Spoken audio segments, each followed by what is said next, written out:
Je reviens aux détails reculés des conversations habituelles. Voici sur le siège de Toulon en septembre 1793. Napoléon Bonaparte, âgé de 24 ans, était encore inconnu au monde qui devait remplir de son nom.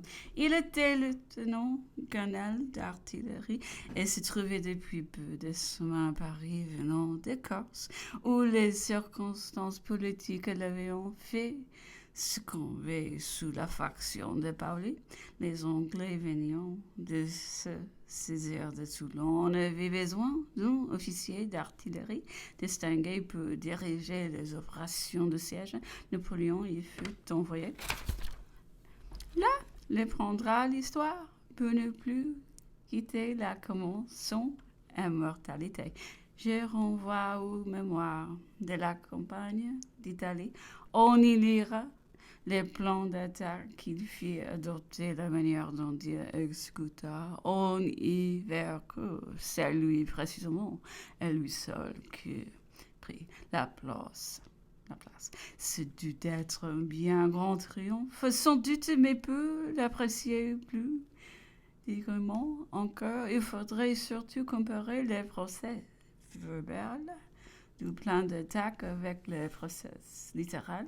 L'autre, on est le accomplissement mot à mot. De cet instant, la réputation de jeune commandant d'artillerie fut extrême. L'empereur n'en parle pas sans complaisance. C'est une des époques de sa vie où il a éprouvé, dit-il, plus de satisfaction. C'était son premier succès.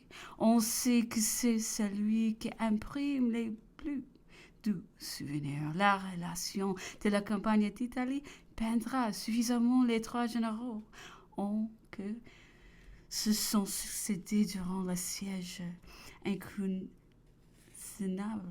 ignorance de Carto, la sombre brutalité de Topé et la bravure bonne au meilleur de Dugommier. Je n'en dirai rien ici. Dans ces premiers moments de la Révolution, ce n'était que des ordres dans le matériel, ignorance dans le personnel, tant à cause de l'irrégularité des temps que de la rapidité de la confusion qui avaient présidé au avancement. Voici qui peut donner une idée des choses et des mœurs du temps. Napoléon arrive au quartier général, il aborde le général Carto, homme superbe, adoré depuis les pieds jusqu'à la tête, qui lui demande ce qu'il y a pour son service. Le jeune officier présente modestement sa lettre qu'il chargeait de venir sous ses ordres diriger les opérations de l'artillerie. C'était bien inutile, dit le bel homme en caressant sa moustache. Nous n'avons plus besoin de rien pour reprendre Toulon. Cependant, soyez le bienvenu. Pourtant, vous partagerez la gloire de brûler demain. Sans y avoir pris la fatigue, et-il les fit rester à souper. On s'assoit 30 à table, le général seul est servi en prince. Tout le reste meurt de faim. Ce qui est dans ce ton de qualité choqua étrangement le nouveau venu. Au point du jour, le général le prend dans son cabriolet pour aller admirer, disait-il, les dispositions offensives. À peine a-t-on dépassé la hauteur et découvert la rade qu'on descend des voitures et qu'on se jette sur les côtés dans les vignes. Les commandements d'artillerie aperçoivent alors quelques pièces de canon, quelques remuements de terre auxquels, à la lettre, lui est impossible de rien conjecturer. Tout pas différemment le général qui parlait à son aide-de-camp, son homme de confiance, son soldat. Non, batterie? Oui, général, et notre parc, là, à 4 pas. Et nos boulets rouges, dont les bastides vacillent en 2 compagnies les chauffant depuis ce matin. Mais comment porterons-nous ces boulets toutes rouges?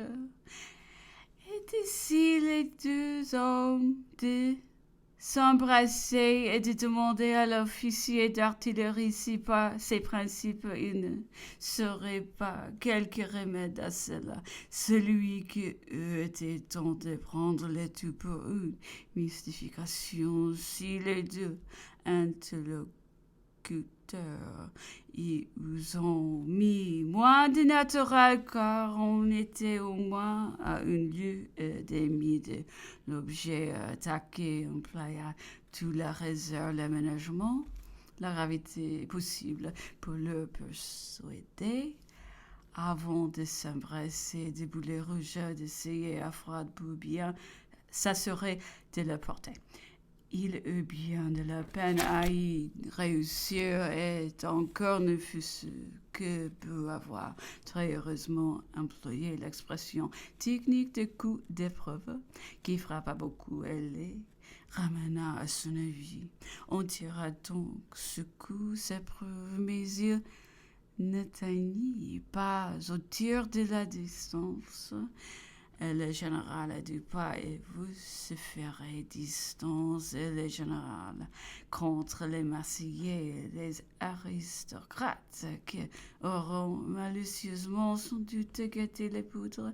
Cependant arrive à cheval les représentants du peuple cité Gasperin, homme de sens qui avait servi Napoléon Juillet. Dès cet instant, toutes les circonstances environnantes et promenant audacieusement son parti serré aux tout à coup de 6 pieds, interpelle les représentants, laissant de lui faire donner la direction absolue de sa besogne, démontrer son ménagement, l'ignorance inouïe de tout ce qui l'entoure et saisi de cet instant la direction du siège ou de l'heure il commanda au maître. Carto s'était si borné qu'il était impossible de lui faire comprendre que pour avoir Toulon le plus facilement, il fallait avoir l'attaqué à l'issue de la rade. Et comme il était arrivé au commandement d'artillerie, de dire parfois, en montrant cette issue sur la carte, que c'était là qu'était Toulon.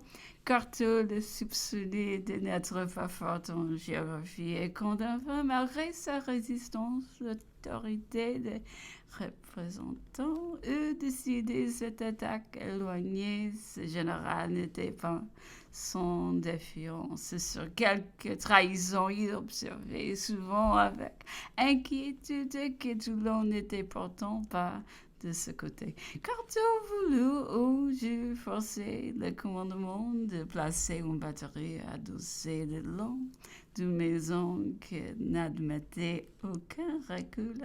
Une autre fois, revenant de la promenade du matin, il monte la main au commandant pour lui dire qu'il vient de découvrir une position d'une batterie de 6 ou 12 pièces droite infailliblement procurait Toulon sur le petit jour. C'était un petit théâtre d'où l'on pouvait battre à la fois 3 ou 4 forts et plusieurs points de la ville. Il s'emporte sur les revues de commandement de l'artillerie qui lui observe que si la batterie battait tous les points, elle en était battue que les 12 pièces seraient en affaire à 150 qu'une simple soustraction devait lui suffire pour lui faire connaître son désavantage. Le commandement du génie veut tabler en conciliation. Et comme il faut tout d'abord de l'avis du commandement de l'artillerie, Carto disait qu'il n'y avait pas moyen de rien tirer de ces corps savants, parce qu'ils se tenaient tout par la main pour prévenir des difficultés toujours renaissantes.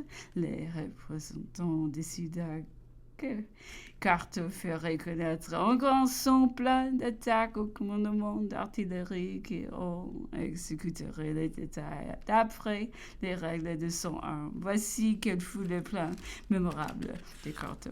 Le général d'artillerie foudroiera Toulon pendant 3 jours, au bout desquels je l'attaquerai sur 3 colonnes et l'on lèverait. Mais à Paris, le comité du génie trouva cette mesure expéditive beaucoup plus gaie que savante, et c'est ce qui contribua à faire appeler Cortot. Les projets du reste ne manqueront pas. Comme la reprise de Toulon avait été donnée au concours des sociétés populaires, ils se vendaient à toutes parts. Napoléon dit qu'il en a bien reçu 600 € le siège. C'est donc en représentant Gasperin que Napoléon devait avoir vu son plan. C'est lui qui donna Toulon, triomphé des objections du comité.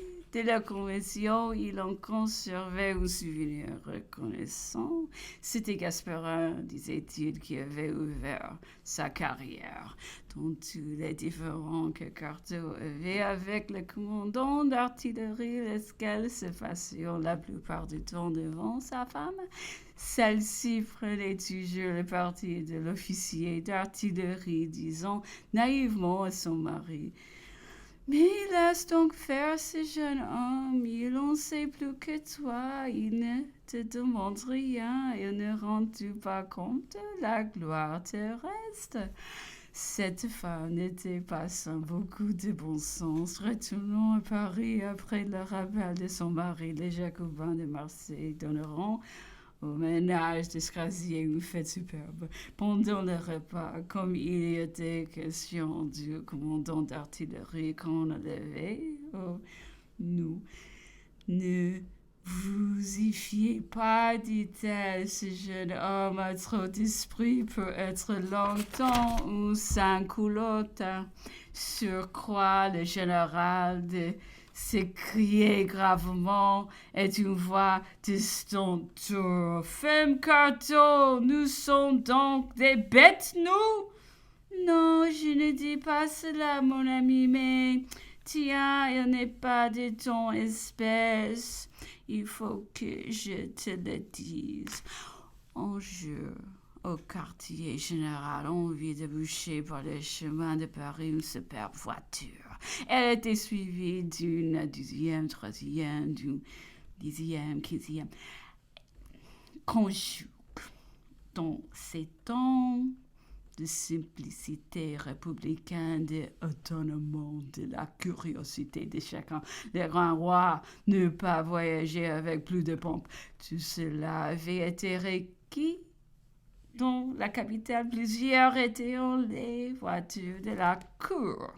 Il en sort une soixantaine de militaires d'une belle tenue, qui, demandant le général en chef, ils marchant à lui avec l'importance d'ambassadeur. Citoyen général, dit le recteur de la bande, nous arrivons de Paris, les patriotes sont indignes de ton inaction et de ta lenteur. Depuis longtemps, les soldats de la République est violée. Elle frémit de n'être pas encore vengée. Elle se demande pourquoi Toulon n'est pas encore repris, pourquoi la flotte anglaise n'est pas encore brûlée. Dans son indignation, elle a fait un appel aux braves. Nous nous sommes présentes et nous voilà brûlons. D'impatience de remplir son attente, nous sommes canonniers volontaires de Paris, fait nous donner des canons de main. Nous marchons à l'ennemi. Le général déconcerté de cette incartade se retourna vers le commandement d'artillerie que lui promet tout bas de la délivrer le lendemain de ses fiers abats.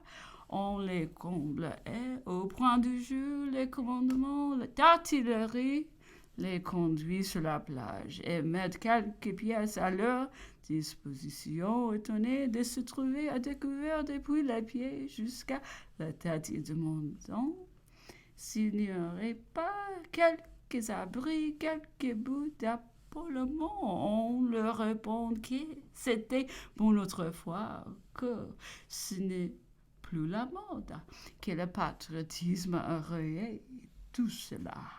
Mais pendant le colloque, une frégate anglaise vient à lâcher une portée et tous les bravages de s'enfuir. Alors, ce ne fut plus qu'un cri dans la camp. Les uns disparurent, les restes se fondaient modestement dans le train. Tout à l'heure n'était que désordre, anarchie. Tout pas se faisait du général en chef, homme borné du reste, faisait vote l'entendu et tracassait sans cesse les artilleurs dans le parc et le batterie. On s'imagina gaiement des sons délivrés, on le tourne, on ridicule, on s'excite, on se monte la tête. Tout à coup, il paraît avec sa confiance ordinaire, tranchant, ordinant, furetant, on lui répond mal, on lui tend quelques pièges, on se prend le bec, l'orage se grossit, la tempête éclate de toutes parts, on crie ah l'aristocrate, on le menace de la lanterne et le du pas du piquet de deux, il ne reparut jamais.